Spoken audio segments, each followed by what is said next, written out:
Michael Jackson ایک ایسا انسان جو نظام فطرت کو شکست دینا چاہتا تھا۔ اسے 4 چیزوں سے سخت نفرت تھی۔ اسے اپنے سیاہ رنگ سے نفرت تھی۔ وہ گوروں کی طرح دکھائی دینا چاہتا تھا۔ اسے گمنامی سے نفرت تھی۔ وہ دنیا کا مشہور ترین شخص بننا چاہتا تھا۔ اسے اپنے ماضی سے نفرت تھی۔ وہ اپنے ماضی کو اپنے آپ سے کھرچ کر الگ کر دینا چاہتا تھا۔ اسے عام لوگوں کی طرح 70-80 برس میں مر جانے سے بھی نفرت تھی۔ وہ 150 سال تک زندہ رہنا چاہتا تھا۔ وہ ایک ایسا گلوکار بننا چاہتا تھا جو 150 سال کی عمر میں لاکھوں لوگوں کے سامنے ڈانس کرے، اپنا آخری گانا گائے، 25 سال کی گرل فرینڈ کے ماتھے پر بوسہ دے اور کروڑوں مداحین کی موجودگی میں دنیا سے رخصت ہو جائے۔ مائیکل جیکسن کی آنے والی زندگی ان 4 خواہشوں کی تکمیل میں بسر ہوئی۔ اس نے 1982 میں اپنا دوسرا البم تھرلر لانچ کیا۔ یہ دنیا میں سب سے زیادہ بکنے والا البم تھا۔ ایک ماہ میں اس کی 6.5 کروڑ کاپیاں فروخت ہوئی تھیں اور یہ Guinness book of world record کا حصہ بن گیا تھا۔ مائیکل جیکسن اب دنیا کا مشہور ترین گلوکار تھا۔ اس نے گمنامی کو شکست دے دی تھی۔ مائیکل نے اس کے بعد اپنی سیاہ جلد کو شکست دینے کا فیصلہ کیا اور پلاسٹک سرجری شروع کرا دی۔ امریکہ اور یورپ کے 55 چوٹی کے پلاسٹک سرجنز کی خدمات حاصل کی۔ یہاں تک کہ 1986 تک مائیکل جیکسن کی ساری شکل و صورت، جلد، نقوش اور حرکات و سکنات بدل گئی۔ سیاہ فام مائیکل جیکسن کی جگہ کوہرا چٹا اور نسوانی نقوش کا مالک ایک خوبصورت مائیکل جیکسن دنیا کے سامنے آ گیا۔ یوں اس نے اپنی سیاہ رنگت کو بھی شکست دے دی۔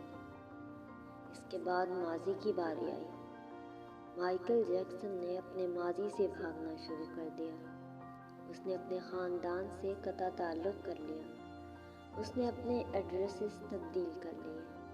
اس نے کرائے پر گورے ماں باپ حاصل کر لیے اور تمام پرانے دوستوں سے بھی جان چھڑا لی۔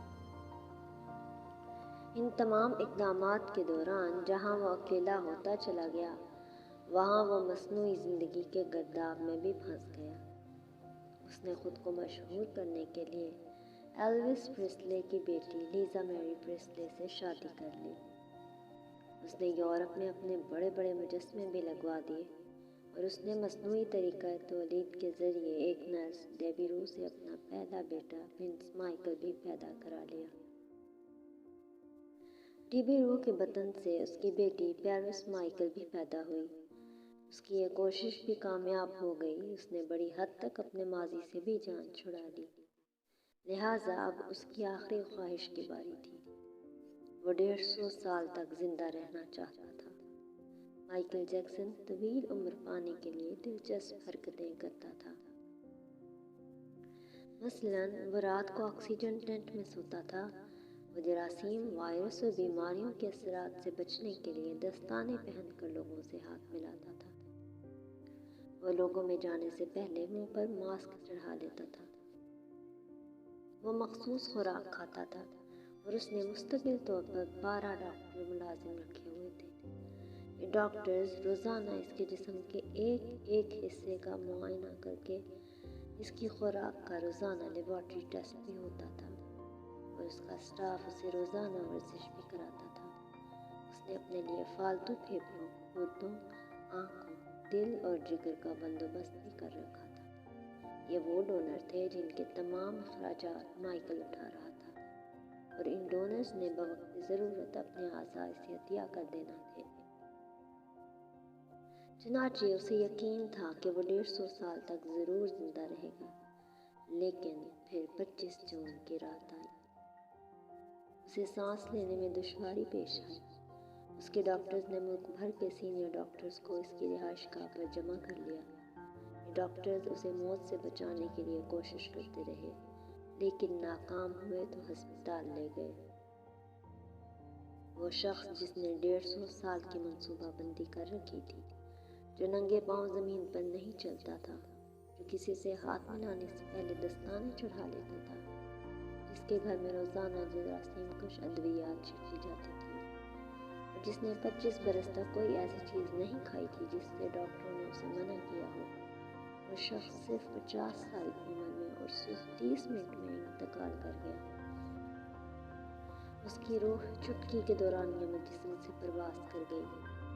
مائیکل جیکسن کے انتقال کی خبر گوگل پر 10 منٹ میں 8 لاکھ لوگوں نے پڑھی۔ یہ گوگل کی تاریخ کا ریکارڈ تھا، اور اس ہیوی ٹریفک کی وجہ سے گوگل کا سسٹم بیٹھ گیا اور کمپنی کو 25 منٹ تک اپنے صارفین سے معذرت کرنا پڑی۔ مائیکل جیکسن کا پوسٹ مارٹم ہوا تو پتہ چلا کہ بہت زیادہ احتیاط کی وجہ سے اس کا جسم ڈھانچہ بن چکا تھا۔ وہ سر سے گنجا ہو چکا تھا، اس کی پسلیاں ٹوٹی ہوئی تھیں، اس کے کولہے، کندھے، پسلیوں اور ٹانگوں پر سوئیوں کے بے تحاشا نشان تھے۔ وہ پلاسٹک سرجری کی اتنی بری لت میں پڑ گیا تھا کہ اس کے جسم کا ذرہ ذرہ پلاسٹک سرجری کے نقصانات کا منہ بولتا ثبوت تھا، اور اسی وجہ سے اس کی موت لاحق ہوئی۔